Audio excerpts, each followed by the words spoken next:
turn on. Sorry, guys. Hold on a second. I turn on my light. Can't see. But that's a lot of people got the same problem. Hold on. Here it comes.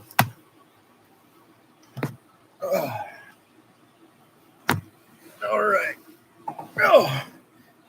Let me reach down here and grab this right here. Okay. Well, that darn light is in there. Let me put it over here. I'm sorry, guys. Well, I'm live, I guess. So, me and my wife, we just got back from church, and I want to do. I don't know about you guys, but for me, this is VA caregiver debacle. Charlie Foxtrot, Marines, you know what I'm talking about. The cluster Foxtrot, really weighing on me, in my PTSD now. Reason why I make videos is because the fact is it gives me a chance to talk about it and talk it through, and just get my mind right on it and what's going to happen. And my mind's running 1,000 miles a minute, trying to think of how I'm going to get care, how I'm going to survive if I don't get care. So I make videos just for my purposes to get it off my chest. I know there are a lot of veterans out there that say just pick up the phone and give us a call, or call the hotline, or all these things. But I don't think people understand is with veterans, we don't like to admit when something's wrong with us. We go to great lengths to hide it from the ones we love, from the ones we care about, from society, from wherever. But we don't want to admit that we're broke, no matter what service. We suck it up and we drive on. And that's the way we train. That's our mentality. So to ask for help or admit that you need help, or to admit to another individual that you're having problems, is very rare for veterans. Please understand that. And I know I'm not in the boat alone. So it's very difficult for us. A lot of people say, well, reach out and talk to somebody. Well, it's not that easy for veterans, because in our mind, we're admitting something's wrong with us. I'm a Marine, so something was always wrong with me. It was jarhead. But all kidding aside. Anyway, the reason why I make these videos is also because the fact is that I want to give current updates on what I found, and what actually is happening, up to date information that I can give you. Some of you guys may already heard this, some may not. My prayer is that for everyone, all caregivers, all veterans, just to take a look at this video. If you don't agree with it or whatever, please share it to another veteran, so they don't feel alone. And maybe that they'll actually understand there's other veterans that are having the same problem, and they'll be willing to come forward and ask for help. So I want to go over some points. This is kind of the advantage of me being disabled, is because the fact is I spend a lot of time on the computer doing research. I research everything. But I look everything up. I see what's going on, and I tried to read between the lines. And this is what I found out so far. Like I said, agree or disagree, but this is where all the pieces are getting ready, are starting to get put together to make the big picture. And this is what I've gotten so far. And there's many that actually respond to my tweets, or they at least they'll like them. Or most of you guys share. Actually, to share all the tweets that are dealing with the VA caregiver program debacle. I repeat everything. I retweet everything. If you're going through this, follow me. friend me or whatever it is so I can follow you and we'll both be on the same page to keep the information flowing, basically. So here's what I found out. Let's start at the beginning. In 2017, I was notified that I was being removed from the caregiver program. I didn't get a reassessment. As far as I know, nobody looked at my record. Just the VA account manager came out and said, "You're removed from the program." And I asked why. They couldn't tell me why. So I went to the next level. I initiated a congressional investigation with Mr. Louis Gomer. He's a representative here in Texas. You might have seen him on up here on TV during committees. I reached out to him and let his office know that this had happened and could he please look at it for me or whatever. Well, he did. And they actually got back to me within, I think it was 3 weeks, almost 4 weeks, a month or whatever. Anyway, they got back to me and they said, "We've solved the problem. Yada, yada, yada." I didn't take too much stock in it because I'm dealing with the VA. So I'm like, well, it'll take them a year to get around with it. Well, the next couple of days, I got a phone call from my caregiver, from the caregiver program, telling me that I was reinstated. Didn't tell me why. So I put 2 and 2 together, added 4, and I come up with 3. Remember Marie. Okay. So his phone call and his investigation actually came up and actually helped me out. Now, that was in 2017. Now I'm learning that there was a lot of individuals in 2017 that were dropped as well. I call it Purge 1 that I've been a part of. Apparently there was another purge before that, but I was still in the military till 2009. I had a break in service. I did 4 years in the Corps. Then I did 5 years in the Army. And that's in the Army is when I got deployed. But I also experienced trauma when I was in Desert Storm, and that's the first time that I saw killed, and the first time that I realized this is real shit, and it wouldn't be the last time, but that was what initially started my trauma, my PTSD, and it just got worse after that. Then number 2 that I researched that I found out is that I did numbers from November of this year till today. November of 2021 till today. Now, Texas has seen a rise or an increase of 36% of veterans who have committed suicide during this period of time.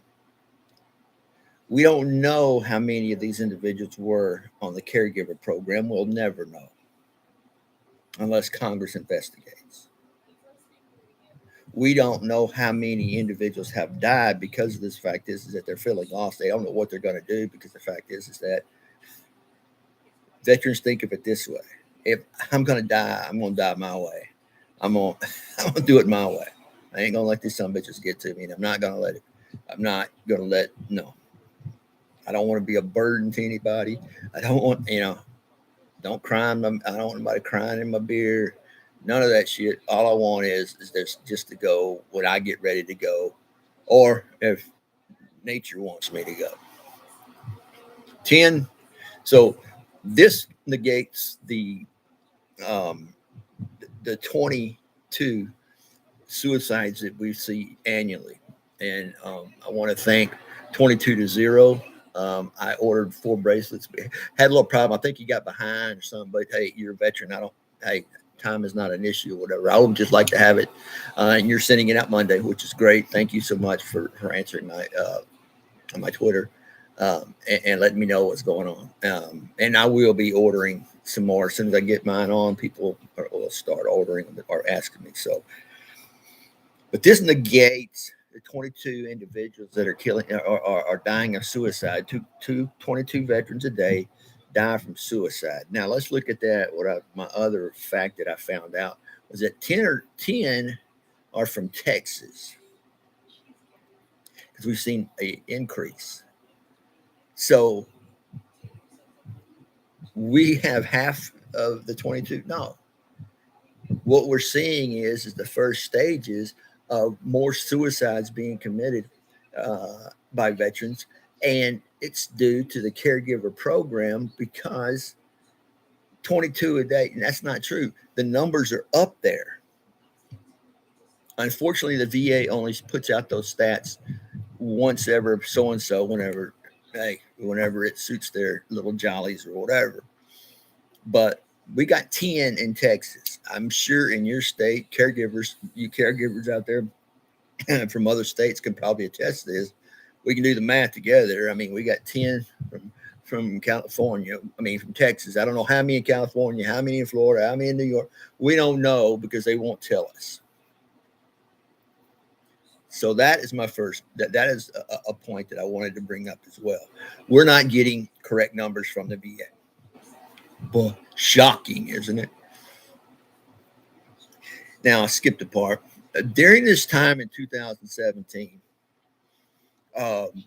supposedly, I did find this out. Supposedly, there was a report from my psychologist, and it said that blah blah yada yada yada. I don't need permanent care, but she rated me at 100% PTSD. I have other injuries too. If you add up all my injuries percentage wise, I'm like I'm in the 200 range, but they don't count that. But anyway, it's pretty much where I line up. But apparently, there was this letter they got from her, and our next meeting that we went in, I said, yeah, I want to ask you about this letter, and what did you base it off of? And, where'd you come up with this?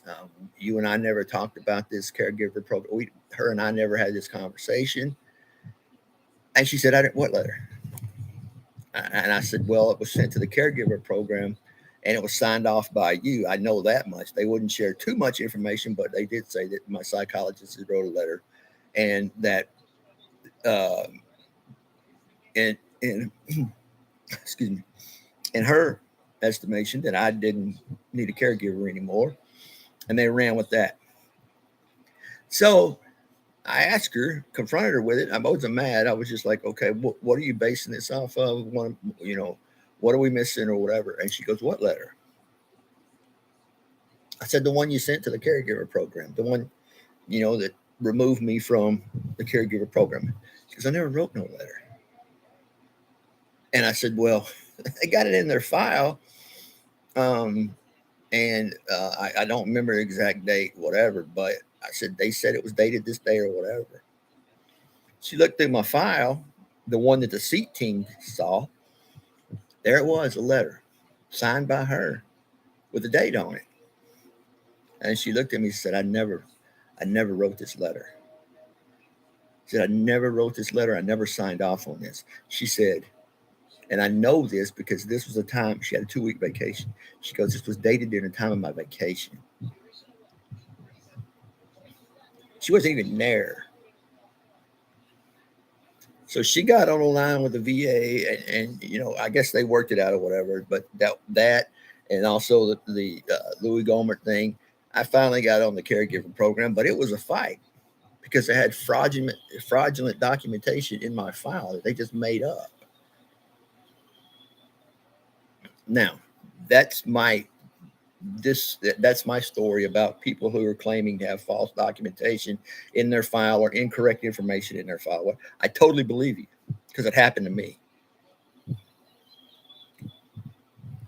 The other thing is that they based their decision on me being able to participate in the program in October when I got my letter. But they based it off of the fact is they were reviewing records from 2020.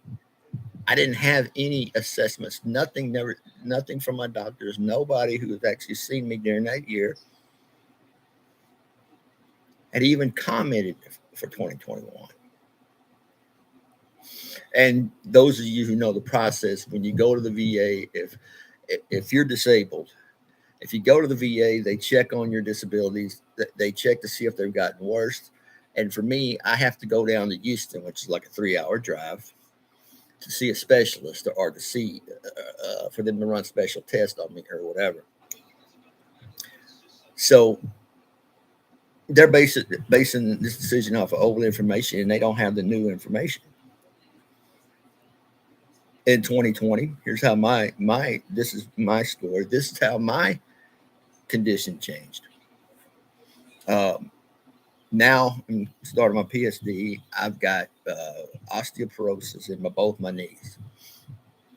My left knee is pretty much gone. I mean, not off my body, but anyway, I can't even stand. I have to walk with a cane. And because the fact is, I never know when it's going to go out. That's my sad story. I'm sticking to it. But anyway, that evaluation was never seen. Both my ankles have osteoporosis, and it's directly because of my duty and I was in Afghanistan, and we humped heel after heel after heel after heel with 75 pounds on my back or whatever. What really I think started it was the fact is that I fell down the mountain one day. I don't know how far I rolled. I don't know. But my left knee always bothered me after that. And I'd go to medical and say, hey, man, I mean, I'm not trying to get out of duty. Can you give me something for the pain so I can make it through patrol today? And so they just gave me a bottle of ibuprofen. Handle it. So that never was putting in the file. My shoulder that I dislocated my collarbone or dislocated. Basically, it's what is it? What do they call it? It's a tear, a rotator cuff. Yes, my rotator cuff in my right arm. My arm don't work like it used to. That wasn't put into my file. Most of my injuries that I have weren't even addressed in the file. So my point is that they're making decisions that they didn't have correct or they didn't have up-to-date information on. And during this time also, I was seeing what do they call that for your breathing or whatever. I can't. I'm sorry. My brain just sometimes it goes off and sometimes it goes on anyway from my breathing. My breathing has steadily gotten worse, and it is directly, in my opinion, it's directly attributed to burn pits. I was stationed in Camp Eggers, Kabul, downtown. We were 3 miles from Kia Airport. They had a big burn pit. We had one big burn pit on our fob at Camp Eggers, and they had another burn pit that was over by the UN. It was so bad on some days that our medics and docs would go around and tell us you need to stay inside. The air quality is that bad. So this is how we knew that we had a problem, and this is why I can correlate. For a year, I breathed this stuff. We heard the story about the PAC Act and all this or whatever. So hopefully I'll get that addressed because now, like I said, I have one of these. It's like a steroid. I don't know what's it called. A butyrol sulfate. So I got this that I take, and then I sleep with a CPAP machine to CPAC or C. Yeah. Anyway, it's a big machine. I think I've got over here. So this is what I sleep with every night. Oh, you son of. Anyway, let me show it to you. This is what I sleep with every night. There in my right hand there. See the machine over there too. But I sleep with one of those every night. And it's the direct result from sleep apnea. But the other thing is that when I have nightmares, my caregiver tells me that I stop breathing. And this is when I'm having a nightmares because I'll stop breathing during those particular period of time. So I actually have a CPAP. It forces air down my throat. We're not even going to talk about the nightmares. We're not even going to talk about the nightmares that I have since this whole debacle happened. Anyway, Van Arbor, my senior tweets in the medical center there sounds pretty much. Van Arbor may be worse than Houston, if you can imagine that. And Houston is really bad for the VA care and the VA caregiver program, and also other programs they offer that they're cutting back. Um, and this is not by coincidence. What I found out is that I posted a name, I put all the names of the senior membership of the VA, and all these people on there. There was 10 individuals. I'll post it again on my Twitter. All these guys received bonuses last year, all of them. So what happened to the money that Congress allotted to the VA that was supposed to go to an expanded caregiver program? Follow the money. That money went straight back to top management. They got bonuses and or promotion to make more money. That's where our money went, or that's where the taxpayer money went. So on the outside, oh, VA caregiver, they're taking care of business. Oh, they got more money. That's good for our veterans or whatever. Outside, so it looks on the outside. On the inside, that money's gone. I think that deserves a congressional investigation or a committee hearing on that. Because there's two. By saying this, there's some things that we have to question. Number one is that we'll argue this till the cows come home. But I suspect, and it strongly suggests, that they violated HIPAA laws. Let me tell you why. You sign a form that says they can access your information. That form only goes for one department. So example, my psychology and my psychs, they have access just to me. They don't really have access to my medical records. They don't know what my medical problems are. They never asked me about my medical problems. So in other words, you're signing that information is it's doctor-patient privilege. They don't share that information with anybody. It's a personal thing. It's a psychology. It's kind of like a lawyer-client relationship. It's like it's a private matter. I'm discussing this with my doctor, and we're coming up with treatment plans. And we would hope that you trust her judgment or his judgment to follow through with what we advise. But what's happening is that these seat teams are overriding the doctors. We already know there's individuals serving on these seat teams that are not licensed in certain states. And the VA got caught with their pants down because they didn't have enough people and didn't have enough doctors or caseworkers. They were shorthanded. So what did they do? They went out, and people who were not certified yet or qualified, while they were going to school, they were working at the VA, which is not a bad idea. However, the fact is they were signing off on shit they weren't even supposed to be seeing. I don't think that a seat team or a VA or anybody in the VA, except for my primary care physician and my psychologist, should see my records. It's just my firm belief. But somehow all this information is gathered up, goes to a seat team who never met me, don't even know who the hell I am. All they're going through is a bunch of documentation on a file, and how do they know it's actually true? They don't. Now, when we look at the seat teams, let's look and see the salaries of the seat teams and how many bonuses they got. Now, believe me, they didn't get a bonus for approving people. They got a bonus for people they declined to save the department money, so that more they decline, the more money they save. So guess what? Now they're getting bonuses for declining people.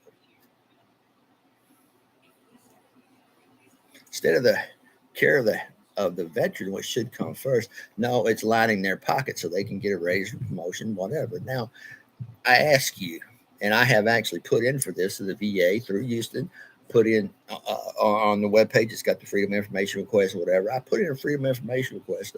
Who was on my seat team? I want to know the individuals who actually made the decision to remove me from the caregiver program. At least you can do is give me your names. You won't meet with me. You won't meet with me in public, or you won't meet with me in a meeting. You won't include me on a conference call. And now when I ask for the information, who was on these seat teams, you can't get it. I put in 3 freedom of information requests, 3, to have the names of my seat team. They won't provide it.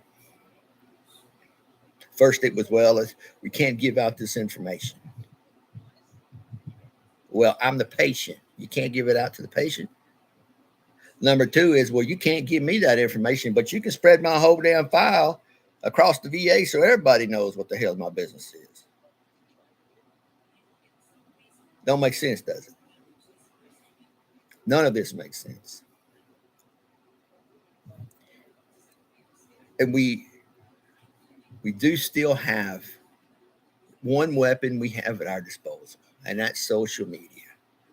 We have to put enough pressure on Congress to where this is an important deal for them. They need to hear it directly from us. I have written my congressman, every representative in the state of Texas, whether I'm in their district or not, I have sat down and I've written them a letter. Because of my disability, I have a hard time saying the same thing on different letters. So what I did was I go to Notebook, I type out what I want to type out to the senators, and I make it easy for them. I'm not questioning everybody's intelligence, but this is how I do it. Make out what I want to say, create an email, put all their emails in there, and shoot it off. If you want to get technical about the situation, we as veterans have things we can do. We can actually all get together and have a day of faxing our disapproval of the caregiver program. It's called a fax bomb. Make them pay attention. Now, people look at me and say, you know what, well, you're crazy. You know, and maybe I am. But the thing about this is that for all branches of service, whatever you served or whatever, we still have a warrior mentality. And when you put us in a corner, we don't lay down. We're going to get up and we're going to fight. In other words, we are at war with the VA. We thought when our medical discharge or our discharges went into effect, we thought, well, like once a Marine, always a Marine, but I can't carry the load anymore, guys. I can't do it. But I can support you all I want to. Or that I can. I don't want to. I want to, but never mind. I'm crazy. So the thing about it is that now you've backed us into a corner. What do you expect? What do you expect us to do? We're not going to take this line down, or we shouldn't. I see a number of people tweeting about this, how it directly affects them, and sharing information on Twitter. I don't know about Facebook. Facebook doesn't reach half the people that you can reach on Twitter. When there's veterans and people say I support veterans and caregivers, and they notice when I follow them and I tweet what they're having to say about the caregiver program, because it affects me, and it's a way to gain information I didn't know. I haven't researched yet, because there's so many things happening so fast. It seems as if it is, but we're still in a hold status. Anytime they can say, no, send you out another letter. No, we stand by our decision. So you got to send limbo, because the fact is we got caregivers here who are not sure if they're going to get a paycheck to the veterans, not has to really redo their freaking life just to be able to survive through a day.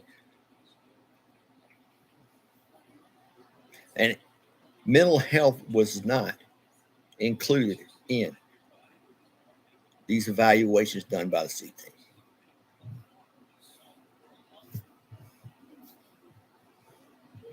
How stupid can you get? Who dreamt up this damn concept that we're going to remove 90% of caregivers, and we're still going to say we're protecting veterans, providing everything we can do. The reason why they did this, another reason why, is because the fact is that was when they passed the Congress passed the law. It says, you know what? Not only does the caregiver program actually just pertain to people after post 9/11, but to include all veterans back to the Vietnam era. So what did they do? They got to include the Vietnam veterans, which I'm not saying either, but they got to include them. Then include us. But guess what?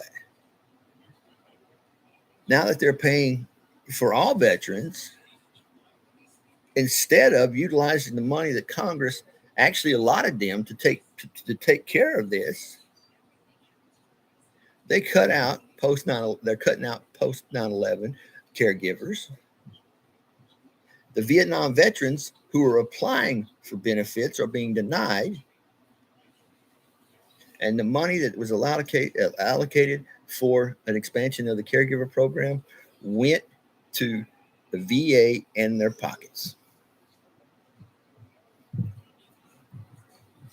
People say that's a theory. It can't be true. I don't know. I've always been taught, follow the money, man.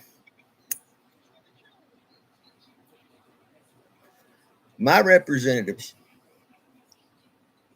Louis Gohmert was one. I initially phone called him or whatever, and I was treated like shit from the Tyler office. I don't know her name. I don't care to know her name. I hope I never see her in the street.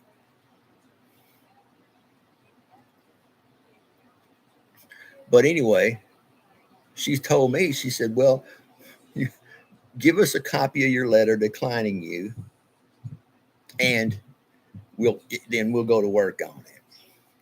I told her, I said, ma'am, I didn't get a letter. I got a phone call. I have received no letter. I haven't, nothing, just a phone call. Well, we can't do anything for you then.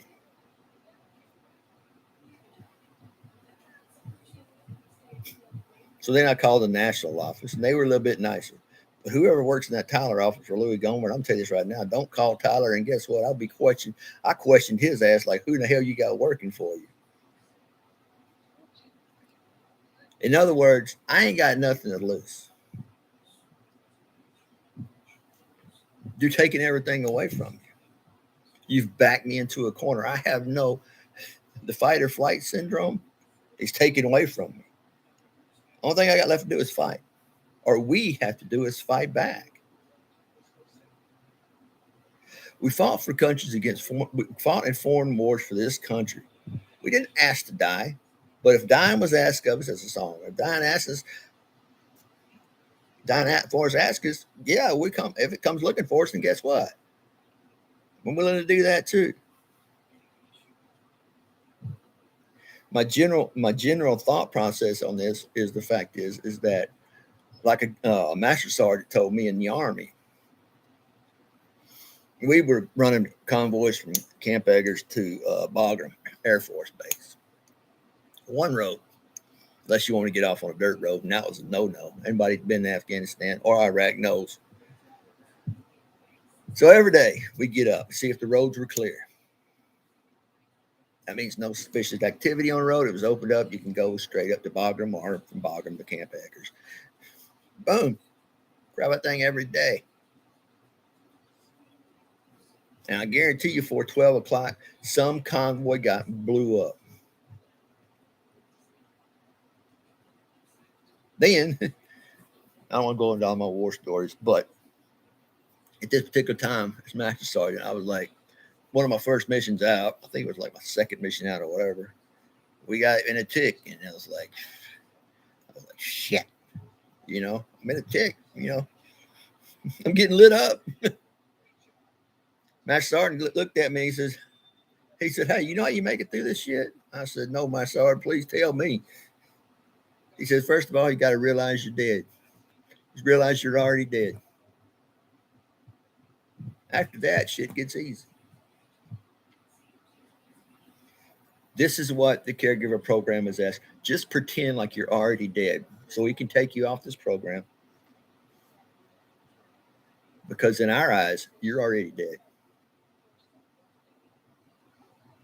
We just waiting on you to personally die, because then we got to pay burial benefits. We're going to take all that other shit away.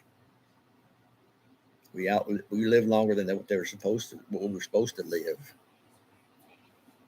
And we go back to the fact is that maybe the American people or Congress or the president not thinking about this. They'll estimate how much it costs to go to war, but they never estimate in this figure how much it's going to cost to take care of the people who come back. Damaged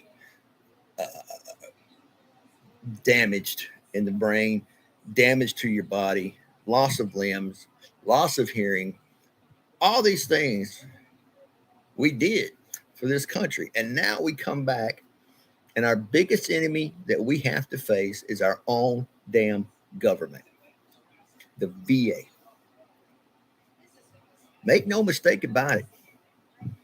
And all my veteran buddies out there, guess what? We've been in wars before. We've been in conflict, or we're either preparing for war, or we've been to war, or we're either preparing for war, we're at war, or we're coming home from a war, or combat, or exercises, or whatever. I'm preaching to the choir, but I'm just trying to reiterate veterans' mind, and maybe I'm trying to motivate veterans to say it's not over. We're still in the fight, but we got to be bigger and better and smarter than the average bear.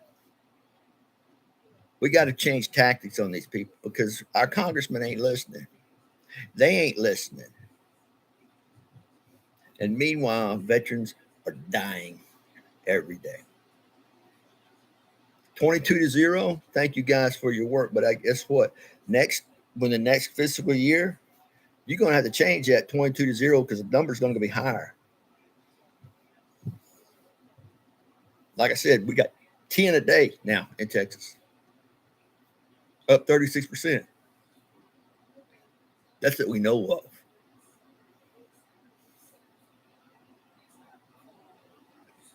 So, in closing, I ask everyone just to do one thing. You don't have to like this stream. You don't have to like this video. I'm not asking for money. I'm not asking for donations. I'm not asking for anything. All I'm asking you to do is just share this out, because it may touch a veteran or a veteran's family, a caregiver program, who are going through the same thing, and they have to feel, or it would be beneficial for them if they feel like there's other people in the fight with them. They're not alone.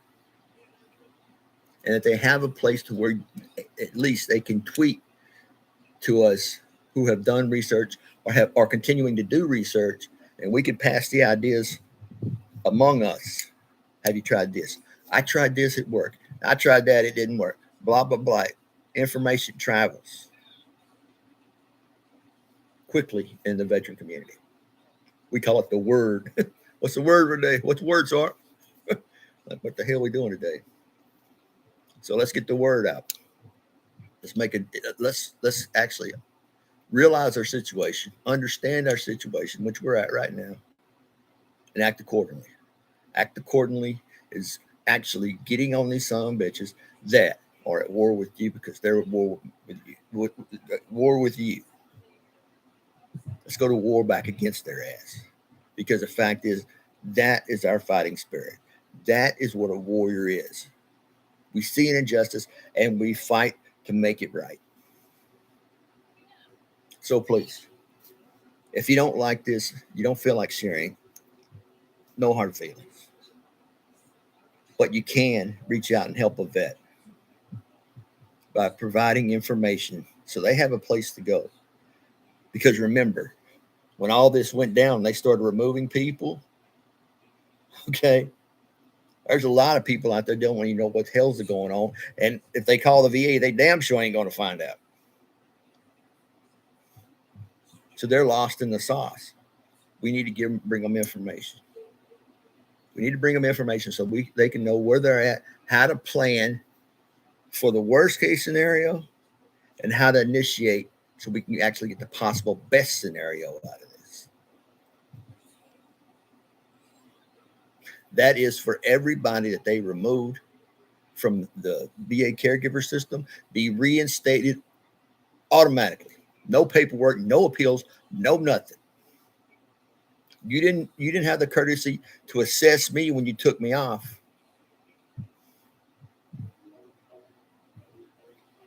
Why do I have to go through another reassessment to prove what a doctor has been telling you since 2009?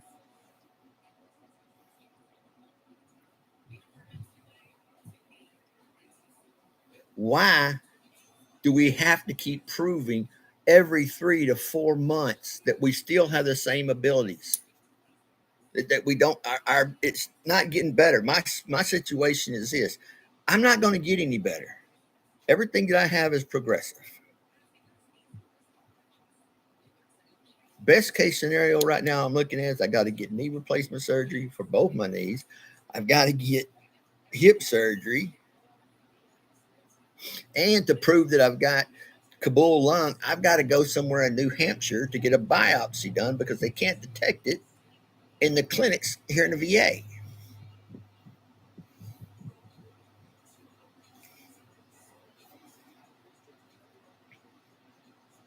So I know this video was long. I apologize. Thank you for hanging in there. But share the wealth, man. Share it out. And this is serious. And if we get together and we come together, we will be victorious. We will win the day. But for you caregivers out there, you're going to be going through and you're going to experience a little bit of what your loved one faces or faced. It's time to go to war. It's time to get all the bullshit. It's time to forget about feelings. It's tired. It's time to let all that crap go and fight them back. Because even if you're a veteran who doesn't get disability or whatever, here's the thing: we don't leave nobody behind, ever. We don't.